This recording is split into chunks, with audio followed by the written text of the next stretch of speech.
নিজের কাজের প্রতি নিজের সত্যতা সবসময় 100% রাখা দরকার। আমি সেই বিষয়ে কর্মকাণ্ডে সব সময় অনুপ্রাণিত হই। সংবাদপত্রে কিছু সময় বেশ মজার খবর প্রকাশিত হয়, যা আমাদের মনকে আপ্লুত করে তোলে। আবার কিছু সংবাদ আমাদের বেশ বেদনার কারণ হয়ে ওঠে। কিছু আমাদের জ্ঞান গম্ভীর করে, আর কিছু আমাদের বিস্মিত করে। আজ বাড়ির বৈঠকখানাতে বসে এমনই একটি বিস্মিত খবর আমি পাঠ করছিলাম। একজন প্রৌঢ় বাঙালি ভদ্রলোক খুন হয়েছেন দার্জিলিংয়ের একটি বিলাসবহুল পান্ননিবাসে। এই প্রৌঢ় ভদ্রলোক থাকেন বিদেশে। আজ প্রায় বছর 20 পর তিনি এসেছেন স্বদেশে ভ্রমণ করতে। তার 3 কুলে কেউ নেই বললেই চলে। খালি একটি ভাগ্নে আছে যে লন্ডনে থাকে। তাকে কেন হত্যা করা হবে তাই নিয়ে পুলিশের এখন মাথা ব্যথা, এবং মৃত্যুটি অতিশয় হিংস্র বললেও হয়তো কিছু কম বলা হবে। মৃত্যুর সেই অমানবিক বিবরণ আমি আপনাদের কাছে প্রকাশ করতে পারবো না, কিন্তু এটা নিশ্চিতভাবে বলতে পারি যে খুনটা করা হয়েছে প্রতিশোধের কারণে।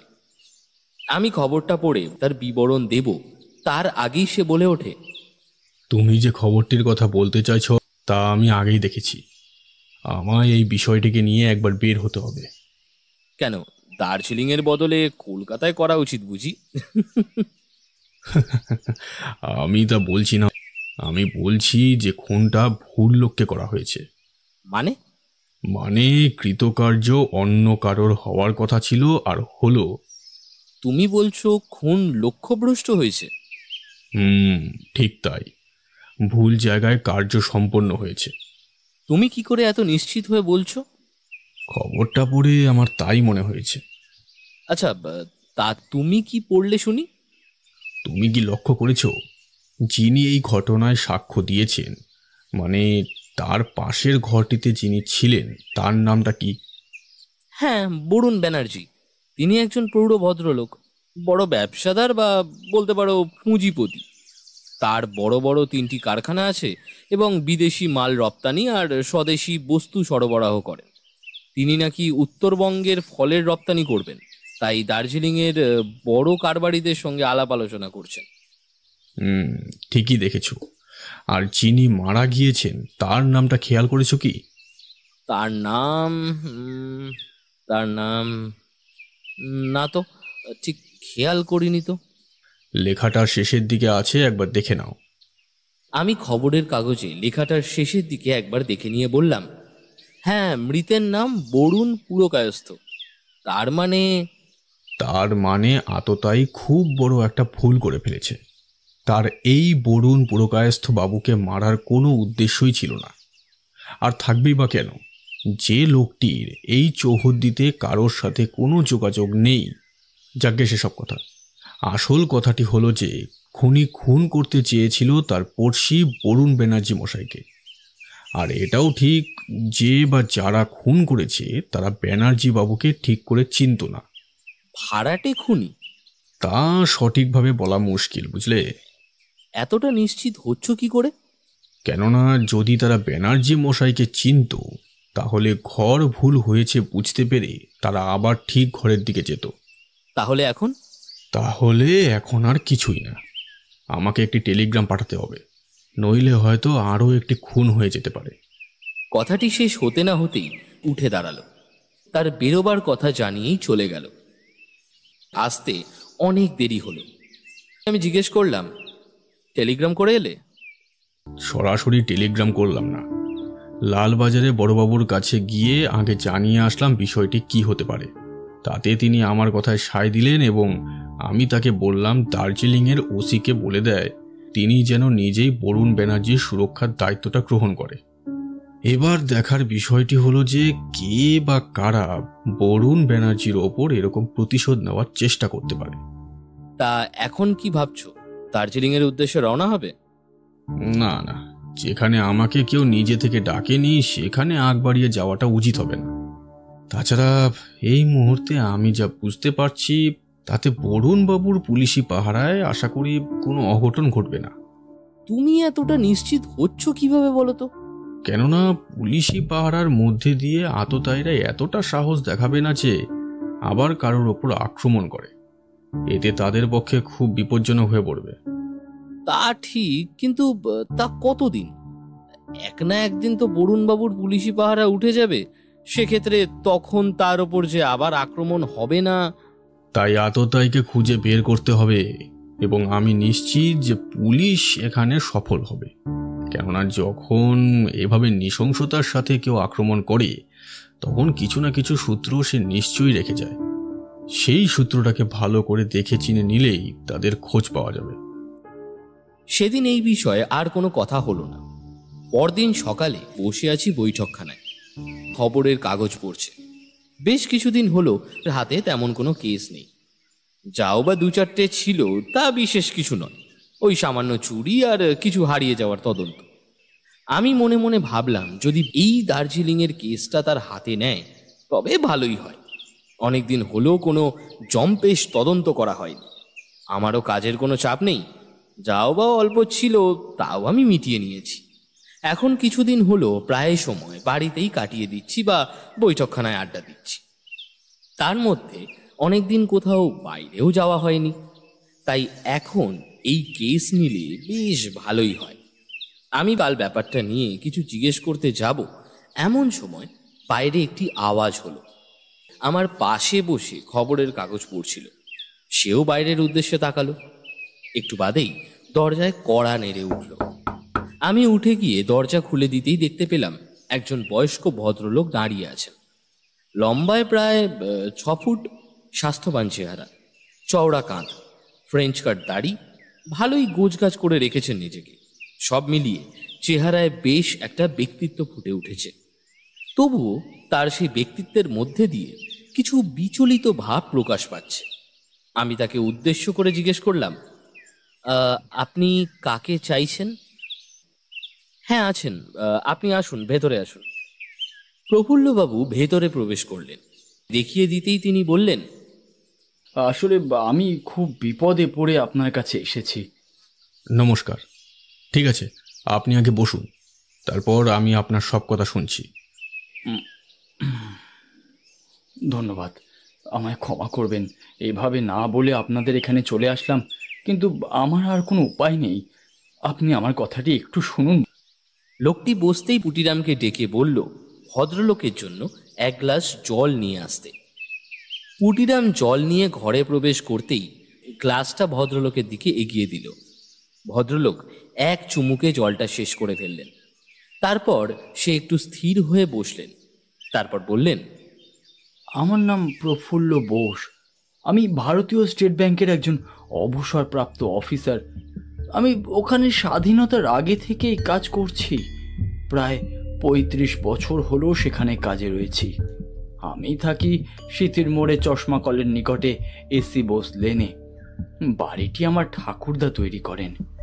আমি, আমার স্ত্রী অমলা এবং 2 ছেলে রমেশ আর সুরেশকে নিয়ে থাকি 3 তলায়।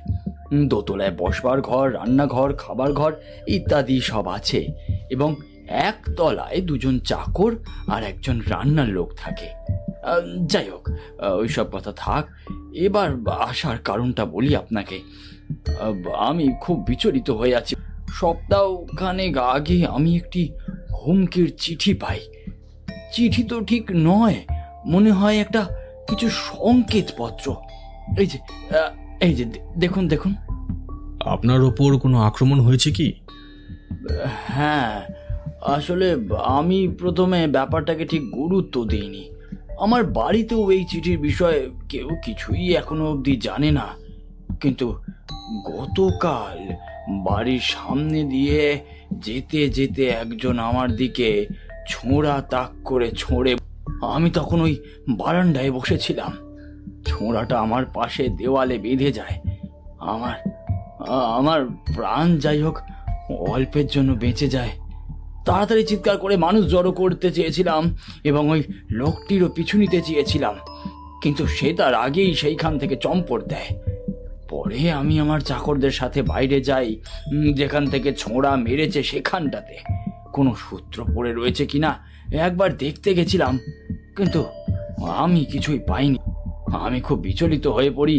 তখন আপনার কথাই আমার মাথায় আসে। এরপর আমার কি কর্তব্য সেটাই আমি আপনার কাছে জানতে এসেছি।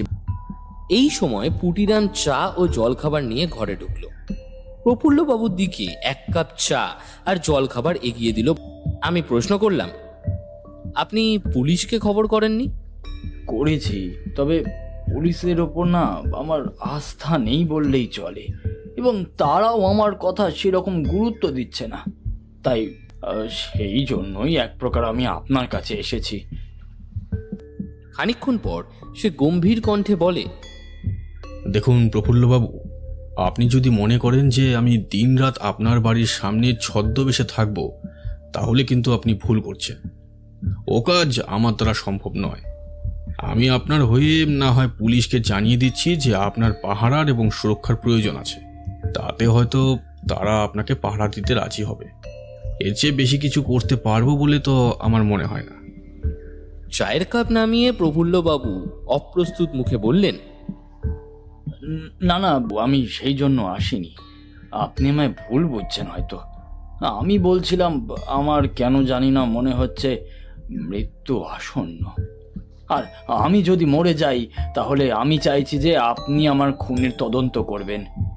আমি যদি হঠাৎ খুন হই, তবে আপনি দয়া করে অপরাধীকে ধরার চেষ্টা করবেন। আমি আপনার পারিশ্রমিক যত্ন সহকারে ব্যাংকে রেখে দেব। আচ্ছা প্রফুল্লবাবু, আপনার তো 2 ছেলে।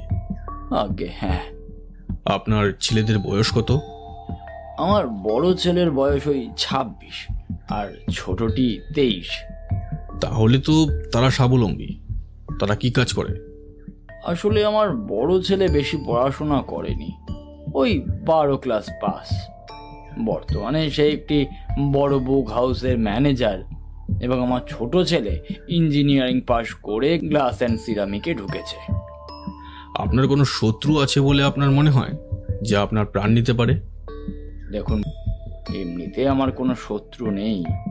আমি খুব ছিমছাম লোক, কারোর ব্যাপারে তেমন নাক গলাই না। তবে কয়েক বছর আগে আমাদের ব্যাংকের একজন কর্মচারী 2 লক্ষ টাকা চুরি করে পালানোর চেষ্টায় ছিল। আমি তাকে হাতে নাতে ধরে ফেলি। পুলিশ তাকে গ্রেপ্তার করে এবং কোর্টে তার বছর 2 সাজা হয়। বছর 2 সে জেলে ছিল, মনে হয় এতদিনে জেল থেকে বেরিয়েছে। তবে ওটা তো শুধু চুরি ছিল। ওই সামান্য কারণে সে কি আমাকে খুন করতে পারে বলে আপনার মনে হয়? প্রতিশোধ নেওয়ার জন্য মানুষ কি না করতে পারে প্রফুল্লবাবু, তা হয়তো আপনার ধারণার বাইরে। যাই হোক, লোকটার নামটা কি আপনার মনে আছে? যতদূর মনে পড়ে তার নাম ছিল হনুমন্তরাজ সিং। প্রায় 2 বছর আগের কথা, তাই ঠিক মনে নেই, কিন্তু ওই যতদূর মনে হয় তাই হবে হয়তো। তার বাইরে আপনার আর কোনো শত্রু নেই বলছেন? আমার জ্ঞান অনুসারে তো নেই। ঠিক আছে, আমি দেখছি আপনার এই হনুমন্তরাজ সিংহকে কোথাও খুঁজে পাওয়া যায় কিনা। পেলে নিশ্চয়ই আপনাকে জানাবো। আর আপনিও একটু সাবধানে থাকবেন, যতদিন না আপনার ওপর থেকে বিপদের মুক্তি সরে যাচ্ছে। আগে মৃত্যুকে আমি ভয় পাই না, কিন্তু আমায় যদি কেউ মেরে ফেলে, তবে তার শাস্তিটা যেন সে পায়, সেইটুকুনি আমি চাই। আচ্ছা, তাহলে আজ আমি চলি।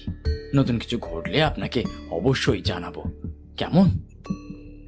সেদিন আমি আমার লেখালেখি নিয়ে একটু ব্যস্ত হয়ে পড়েছিলাম।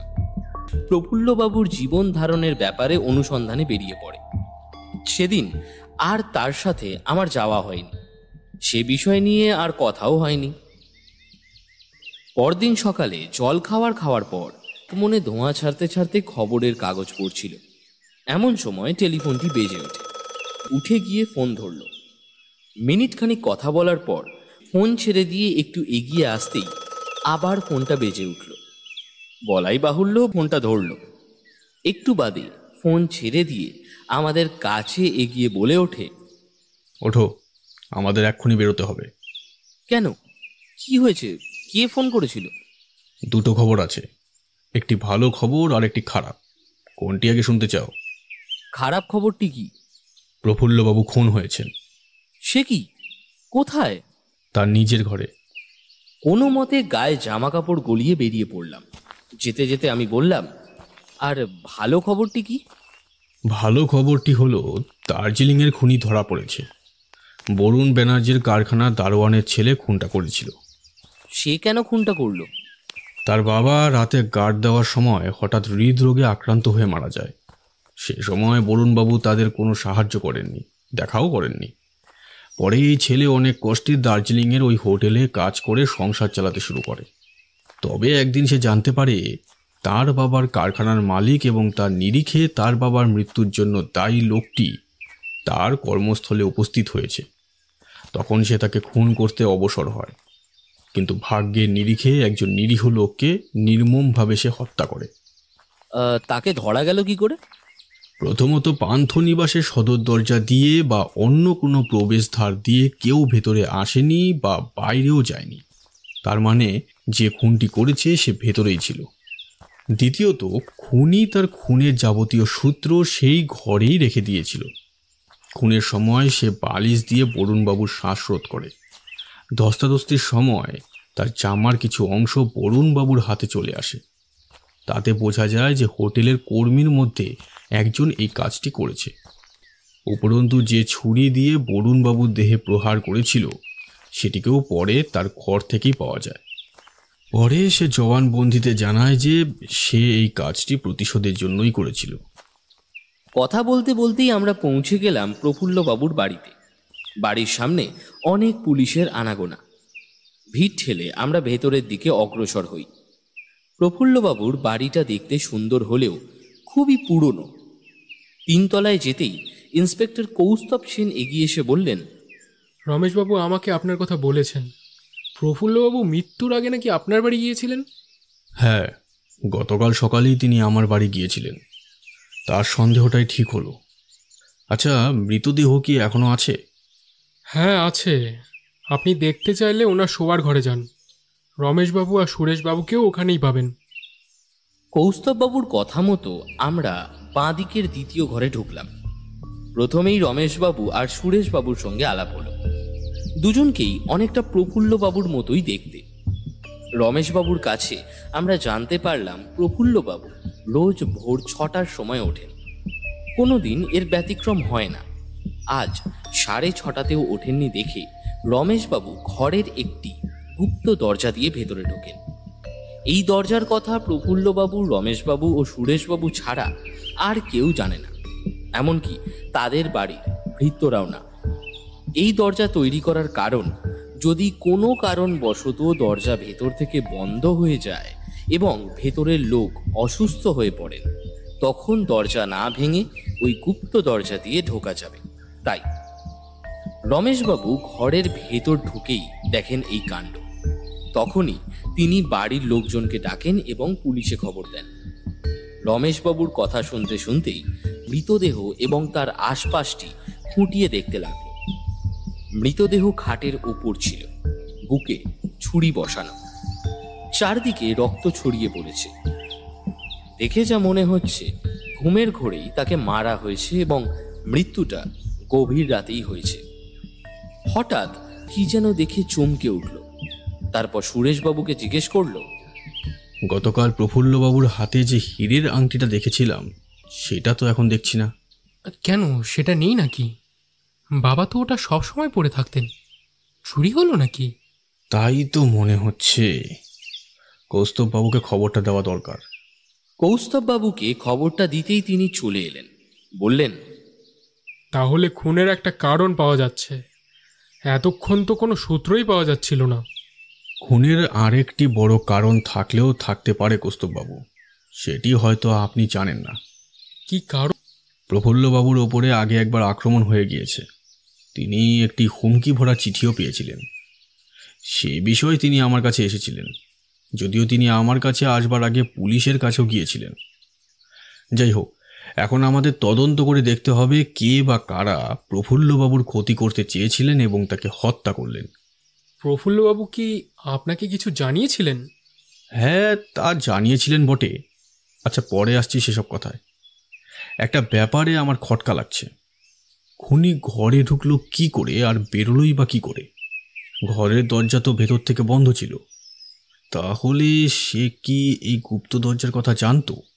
আর সে যদি জেনে থাকে তবে কি করে জানলো? কারণ এই গুপ্ত দরজার কথা তো প্রফুল্লবাবু ও তার দুই ছেলে ছাড়া আর কেউ জানতো না। হ্যাঁ, এই ব্যাপারটা কিন্তু আমিও বুঝতে পারছি না।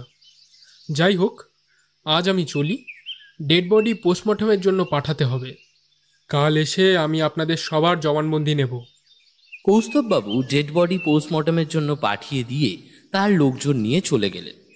রমেশবাবু আর সুরেশবাবুকে বলল, দেখুন, পুলিশ যেমন জেরা করছে করুক, কিন্তু আমিও আপনাদের আলাদা করে কিছু জিজ্ঞাসাবাদ করতে চাই। আপনাদের বাবা কালকে আমাদের বাড়িতে গিয়ে বলেছিলেন যে তার যদি কোনো কারণে মৃত্যু হয় তবে আমি যেন তার মৃত্যুর তদন্ত করি। আশা করছি আপনারা সহযোগিতা করলে বেশি সময় লাগবে না। আমাদের জেরা করতে চান নিশ্চয়ই করুন আপনি, কিন্তু মাকে ছেড়ে দিতে হবে। তিনি ভালো করে কথাই বলতে পারছেন না, পুরোপুরি ভেঙে পড়েছেন। জানি না কবে বা কিভাবে তাকে স্বাভাবিক করে তুলতে পারবো। আপাতত আপনাদের মাকে আমি কিছু প্রশ্ন করতে চাই না, শুধু আপনাদের দুজনকে আর চাকর 3 জনকে আমি জেরা করতে চাই। তাতে কোনো অসুবিধা নেই তো? আমরা প্রফুল্লবাবুর ঘর থেকে বের হয়ে তাদের বাড়ির 3 তলার একটি ঘরে গিয়ে ঢুকলাম। এটি একটি ছোট ঘর। দুটি আরাম কেদারায় বসলাম। প্রথমে এলেন রমেশবাবু। তাকে জিজ্ঞাসাবাদ শুরু করল। আপনার পুরো নাম আর আপনি কি করেন? আমার পুরো নাম রমেশচন্দ্র বোস। আমি গড়িয়াহাটে বুক হাউসে ম্যানেজারি করি। ওখানকার হিসেবপত্র আমিই দেখি। বেতন কত পান? 2000 টাকা। তাতে আপনার ভালো চলে? একজন লোকের পক্ষে টাকাটা যথেষ্ট। আমার বাড়িতে কোনো খরচ নেই, নেশাপাতিও কিছু আমি করি না।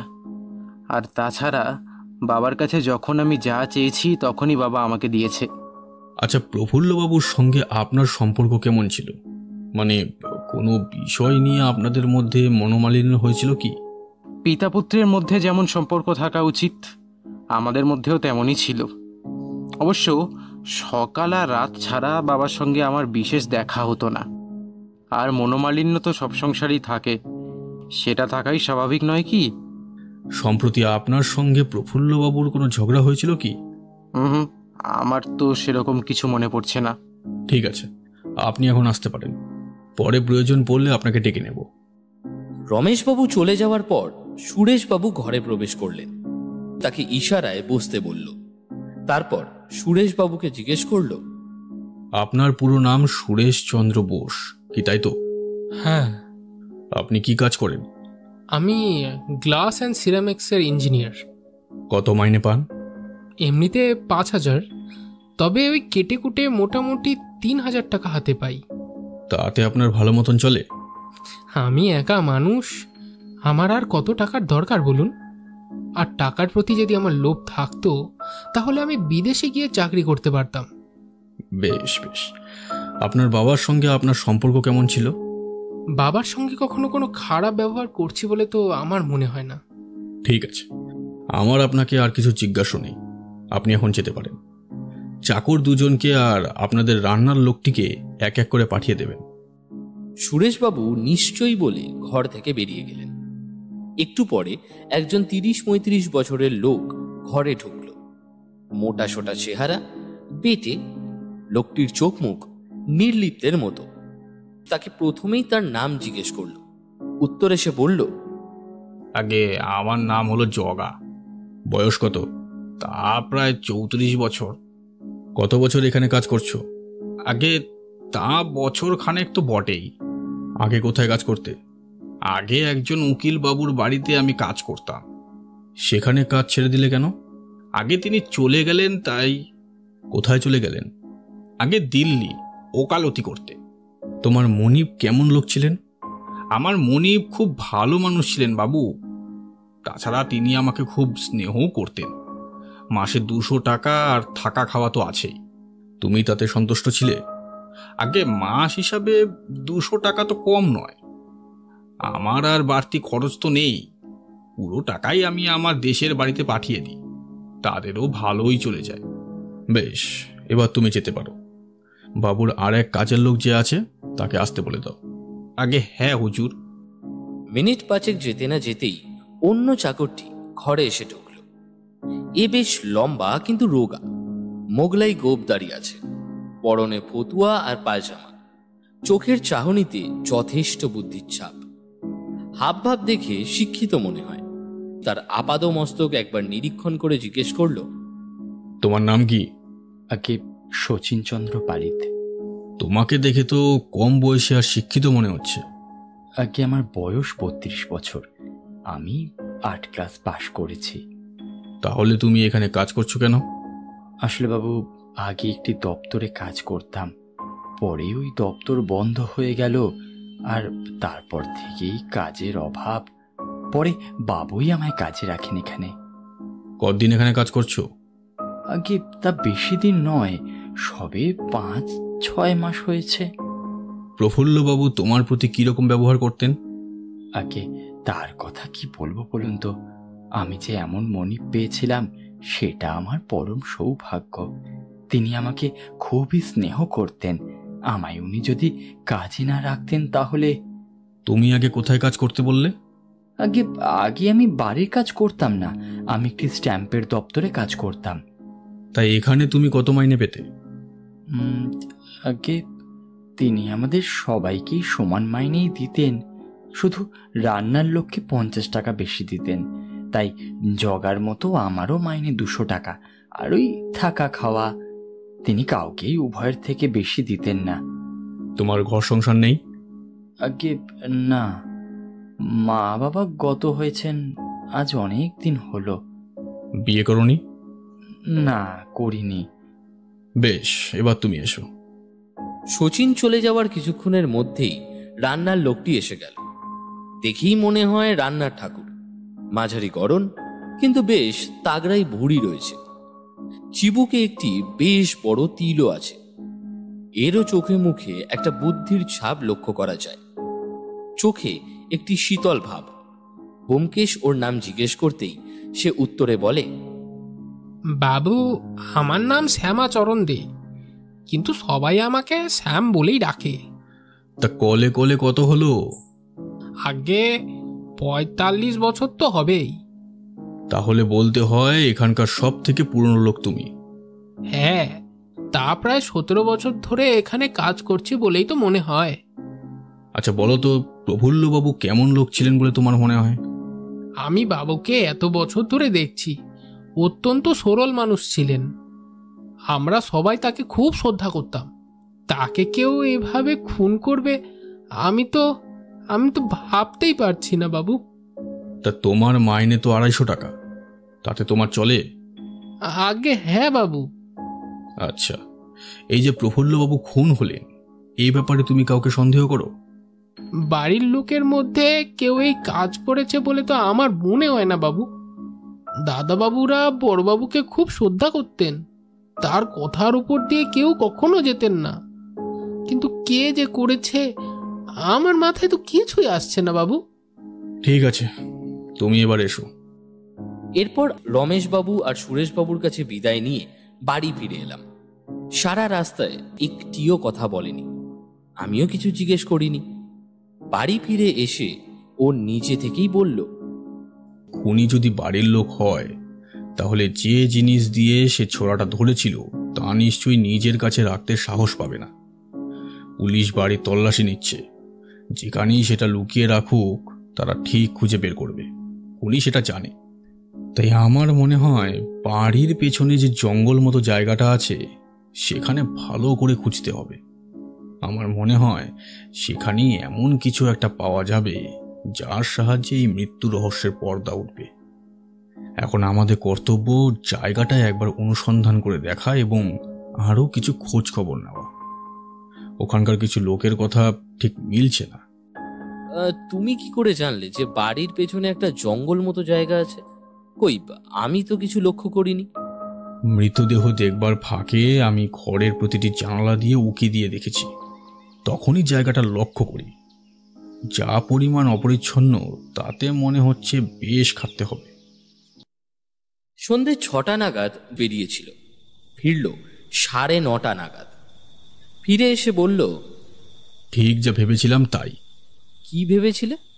এখন বলবো না, ঠিক সময় আসুক সব জানতে পারবে। ঠিক আছে, বলতে হবে না, শুধু বলো তুমি কত দূর এগোলে, কিছু কি সন্ধান করতে পেরেছো? চুরির ব্যাপারটার খোলসা কালকেই হবে, তবে খুনের ব্যাপারে কোনো সূত্রই এখনো ঠিক মতো নেই যেটা ধরে এগোবো।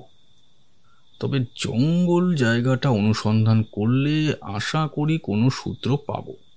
তুমি কি বলতে চাও খুন আর চুরি আলাদা আলাদা লোক করেছে? এখন পর্যন্ত যা বুঝছি তাতে তাই মনে হচ্ছে, কারণ যে চুরি করেছে বলে আমি সন্দেহ করছি তার চুরির মোটিভ পাওয়া গেলেও খুনের কোনো মোটিভ পাওয়া যাচ্ছে না। পরদিন সকাল 8টা নাগাদ আমরা রওনা দিলাম প্রফুল্লবাবুর বাড়ির দিকে। সিথির মোড়ে চশমা কলের সামনে পৌঁছে আমরা প্রফুল্লবাবুর বাড়ির পেছন দিকে জঙ্গল মতো জায়গাটায় এসে দাঁড়ালাম। প্রথমে চারিদিকটা ভালো করে দেখে নিয়ে আমরা অনুসন্ধান শুরু করলাম।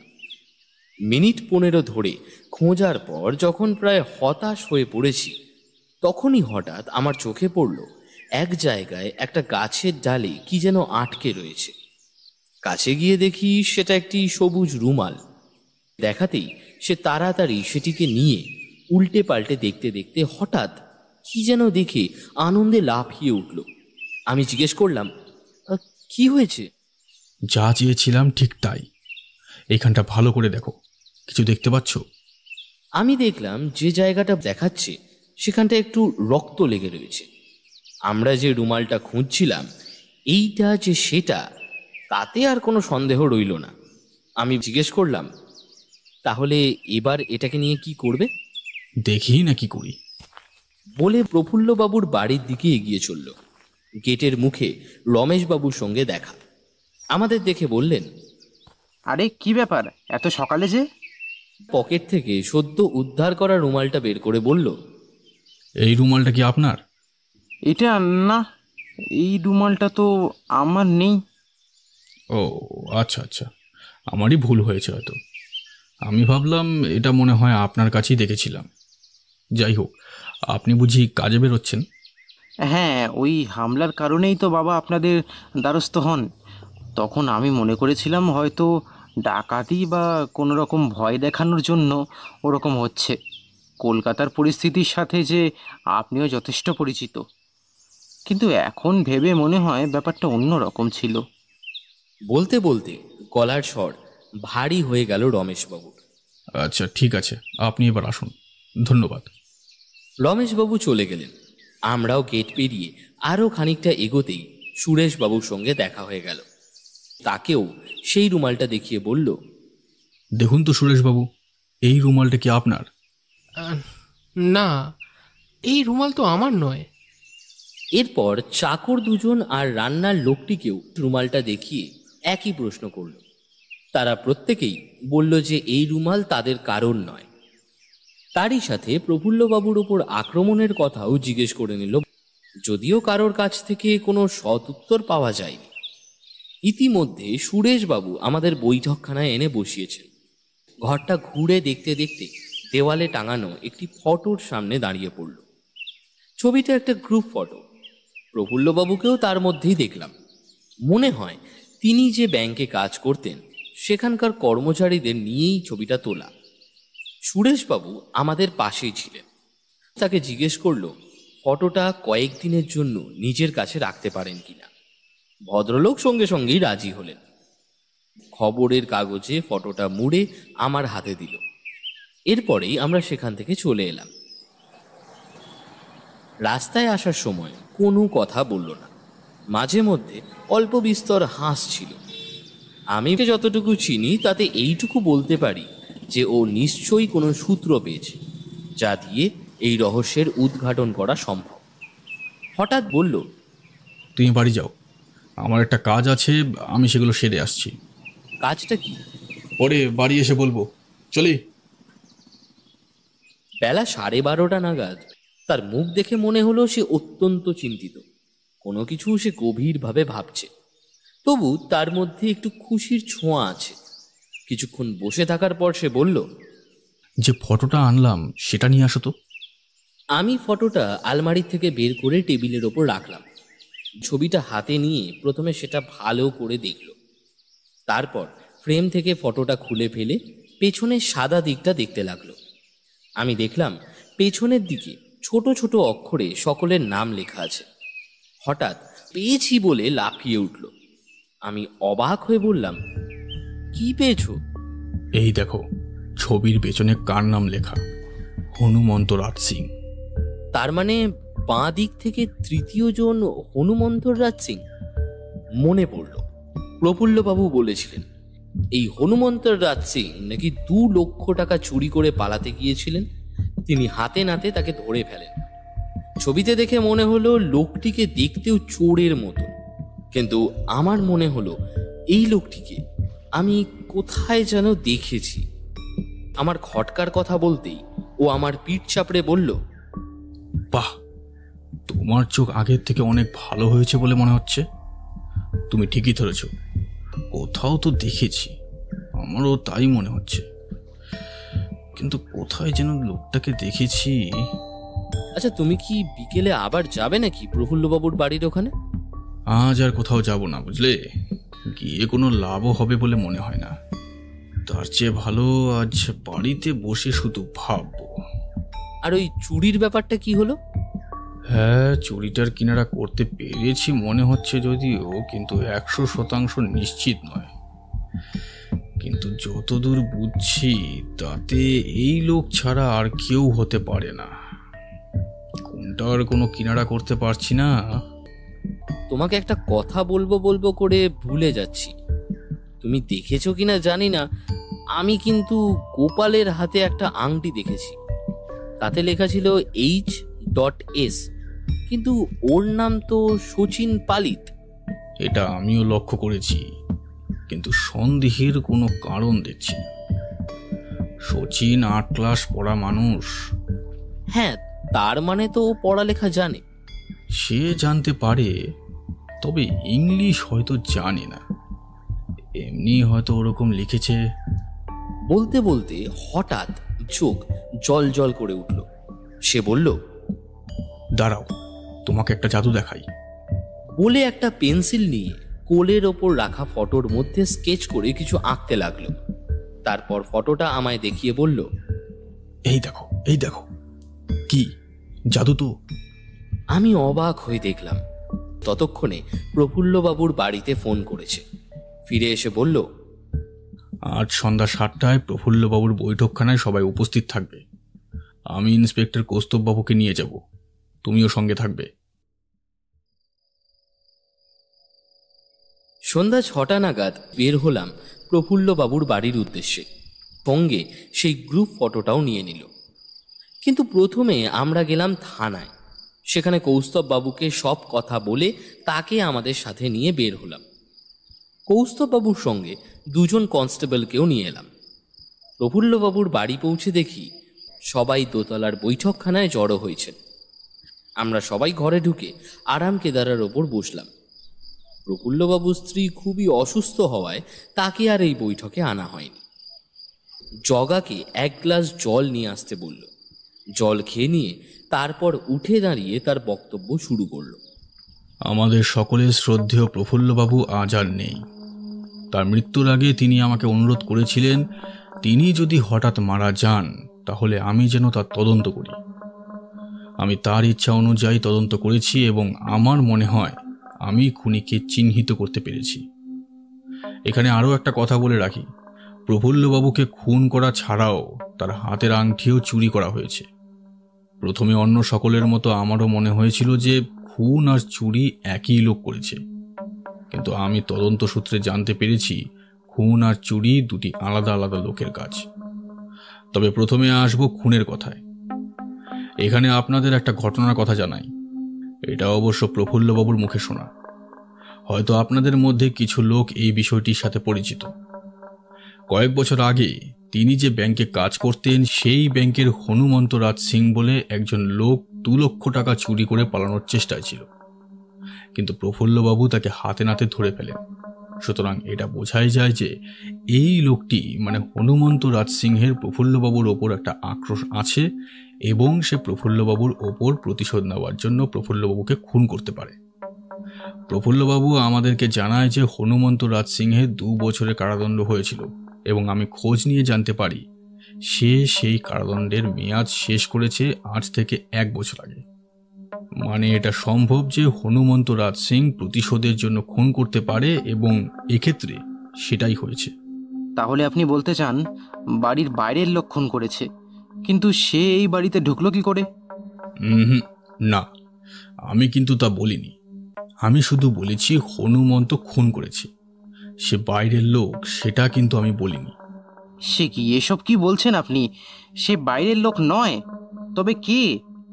আমি যা বলছি তার একটাই মানে হয়, সে এই বাড়িতে আছে এবং এই ঘরেই আছে।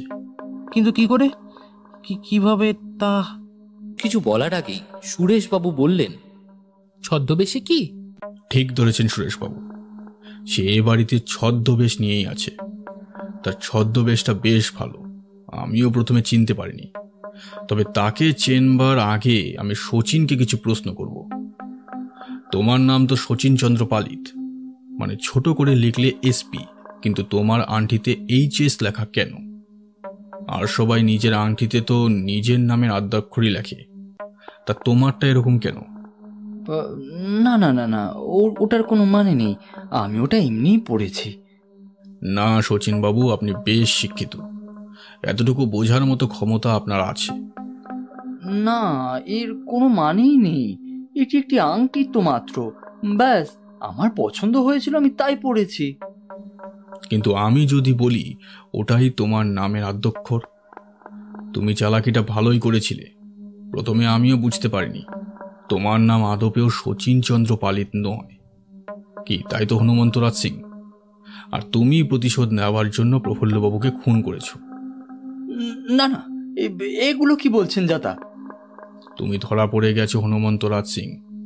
সেদিনও খুব চালাকি করে রাস্তার থেকে ছোড়া মেরে পালিয়ে না গিয়ে বাড়ির ভেতরে চলে এসেছিলে, আর তোমার মনিব ছুটে আসতেই তার পিছু পিছু আততায়ের খোঁজ চালাতে থাকো। কি তাই তো? না না, আমি খুন করিনি, আপনি ভুল করছেন। আমি শচীন পালিত, কোনো হনুমন্ত রাজ সিং নই আমি।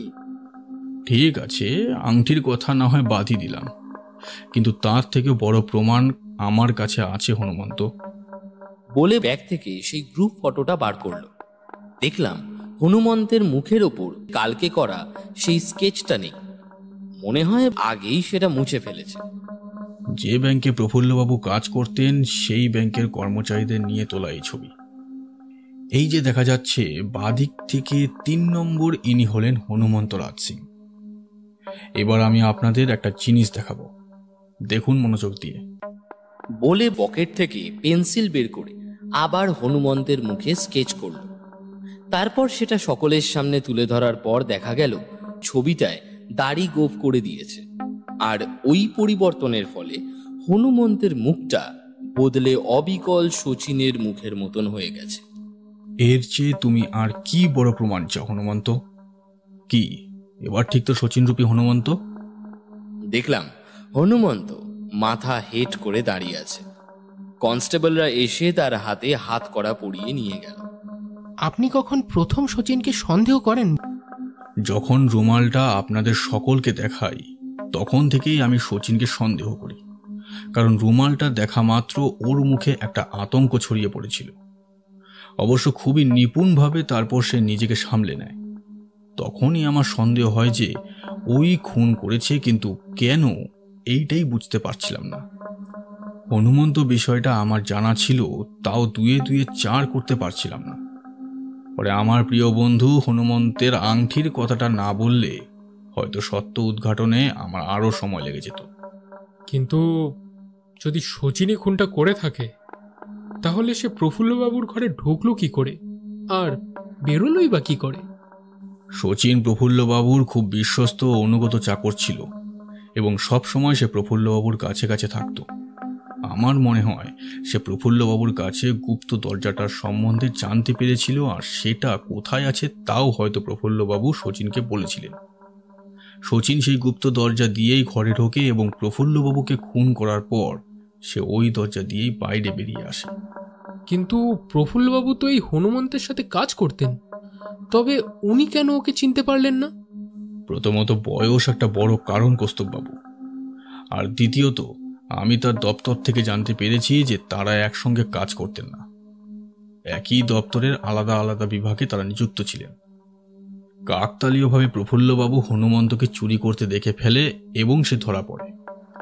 তৃতীয়ত, আমার যা মনে হয় প্রফুল্লবাবু চোখে একটু কম দেখতেন, হয়তো ছানি পড়েছে বা বয়সের নিরিখে। যাই হোক, তিনি হনুমন্তকে ছোড়া ছুঁড়তেও ঠিক করে দেখতে পাননি। যদি দেখে ফেলতেন তবে আজ এই জিনিসটা হতো না। আর আমার ধারণা হনুমন্ত এই বিষয়টা জানত। একটু থেমে আবার বলতে আরম্ভ করলো, এবার আসে চুরির কথায়। আমি প্রথমেই বলেছি, আমার মতে খুন এবং চুরি দুটি আলাদা আলাদা লোক করেছে। কেননা চুরিটা যদি কারণ হতো তবে আরও অনেক জিনিস ছিল নেওয়ার মতো, সেগুলো কেন খুনি ছেড়ে চলে যাবে? দ্বিতীয়ত, আংটিটা চুরি হয় মৃত্যুর 2-3 ঘন্টা পরে। কৌস্তববাবু, আপনি খেয়াল করেছেন কিনা তা জানি না, কিন্তু আংটির জায়গাটা ছাড়া আঙ্গুলের বাদ বাকি সব জায়গা কিন্তু ফুলে উঠেছিল। এই ফুলে ওঠা কিন্তু সম্ভব মৃত্যুর ঘণ্টাখানেক পর থেকে। আর এতেই আমার চোখ প্রথমে আংটির দিকেই পড়ে এবং চুরির বিষয়টা খোলসা হয়। বলতে বলতে রমেশবাবুর দিকে তাকায়। এতে আমি নিশ্চিত হই চোর আলাদা ব্যক্তি, আর এক্ষেত্রে চুরি করেছেন রমেশবাবু, প্রফুল্লবাবুর গুণধর বড় ছেলে। আপনি কি আবোল তাবোল বকছেন? আপনার কি মাথা খারাপ হয়ে গেছে? মাথা তো আপনার খারাপ হয়েছে রমেশবাবু, নইলে কেউ আবার নিজের বাবার মৃতদেহ থেকে আংটি চুরি করে? আমি চুরি করতে যাব কেন? আমার টাকার দরকার হলে তো আমি বাবার কাছে চাইতেই পারতাম, তার আংটি চুরি করতে যাব কেন? রেসের মাঠে দেনা শোধ করার জন্য কারোর বাবা টাকা দেয় না, সেটা আপনি ভালোভাবেই জানতেন। তাই প্রফুল্লবাবুর কাছে টাকা না চেয়ে তারা আংটি চুরি করলেন। অবশ্য আপনি আংটি চুরি করতে সেদিন চাননি। আপনার বাবার মৃতদেহ দেখে আপনি হকচকিয়ে যান। ভাবেন যদি এখন লোকজনকে ডাক দেন তবে তারা আপনাকে সন্দেহ করবে, কারণ আপনি অত রাত্রে সেই গুপ্ত দরজা দিয়ে আপনার বাবার ঘরে কি করতে যাবেন। তাই আর 7-5 না ভেবে আংটি নিয়ে কেটে পড়েন, কি তাই তো? এই দুদিনে বোধহয় সেটা বিক্রি করে দেনা শোধ করা হয়ে গেছে। কি ঠিক বলছি তো? আপনি কি সব বলছেন? আমি একটা দপ্তরে ম্যানেজারি করি, কাজ করি। চাকরি আপনি করেন না, আগে করতেন। সেখান থেকে বিতাড়িত হয়েই আপনি রেস খেলতে শুরু করেন। আমি আপনার দপ্তরে খবর নিয়েছি রমেশবাবু, তারপর আপনার পিছু নিয়ে রেসের মাঠেই আমি আপনাকে দেখেছি এবং আপনার যে 70,000 টাকা দেনা ছিল তাও জেনেছি। ছি ছি ছি ছি, আপনি প্রফুল্লবাবুর মতো সৎ ব্যক্তির পুত্র হয়ে আপনার এই কাজ! ছি! রমেশবাবু এবার আর প্রতিবাদ করতে পারলেন না। তিনি মাথা নিচু করে রইলেন। তাকেও অ্যারেস্ট করা হলো। সবাই চলে যাওয়ার পর সুরেশবাবু বললেন, দাদা যে এতটা নিচে নামতে পারে তা আমার জানা ছিল না। যাই হোক, আপনি একটু বসুন, আমি এক্ষুনি আসছি। কিছুক্ষণ পরে সুরেশবাবু ফিরে এলেন। দেখলাম তার হাতে একটা চেক বই। তিনি সোফায় বসে চেক বইয়ের একটা পাতায় কিছু লিখলেন আর সেটা বললেন, বাবা আপনাকে 5,000 টাকা দিতে বলেছিলেন, আমি সেই টাকাটা আপনাকে দিলাম। আমার দিক থেকে কোনো ভুল ত্রুটি হলে আমাকে ক্ষমা করবেন। সুরেশবাবু, আমাদের কাজ এবার শেষ। আশা করি আপনি ভালো থাকবেন আর আপনার মাকে এবার একটু বেশি ভালো করে দেখাশোনা করবেন।